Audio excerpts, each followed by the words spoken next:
Hai, Assalamualaikum. Okey, kali ni Cik Max nak tunjukkan soalan algebra yang ramai pelajar rasa susah. Okey, macam biasa, soalan daripada peperiksaan sebenar SPM. Okey, jom kita tengok soalannya dengan lebih jelas.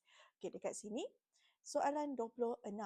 Diberi bahawa PQ tambah 1 sama dengan Q kuasa 2 tambah P. Ungkapkan P dalam sebutan Q.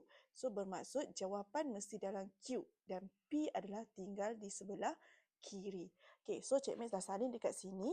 So, macam tadi Cik Max bagi tahu, P mesti berada di sebelah kiri. Okey, dan selebihnya tu, selain daripada P, kita akan bawa dia ke sebelah kanan. So, kalau tengok dekat sini, okey, P ni kena bawa pindah. So, bawa pindah. Jadi, dia akan jadi apa? PQ kita akan tinggalkan sebab dia masih ada lagi P. Tolak P, okay, dibawa pindah. Q kuasa 2 bawa turun. So, yang satu ni kena pindahkan sebab dia tak ada kena-mengena dengan P. So, kena bawa pindah. Okay, so dah jadi macam ni, kita kena factorizekan. P tu berada di luar. So, bila P tu berada di luar, kita akan buat Q tolak 1 sama dengan Q kuasa 2 tolak 1. Okey, setakat ni clear?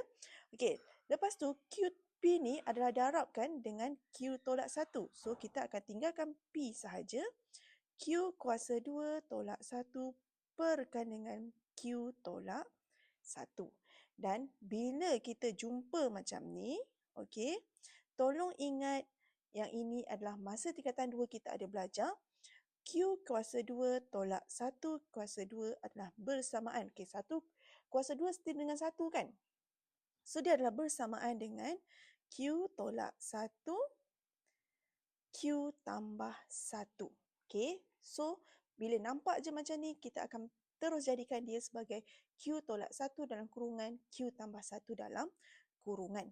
Okey, so kita akan buat salin kurungan Q tolak 1 dalam kurungan Q tambah 1 dalam kurungan perkan dengan Q tolak 1. Okey, yang ni Q Q tolak 1. So, yang mana yang sama ni? Kita boleh potong. Yang ni potong, yang ni potong.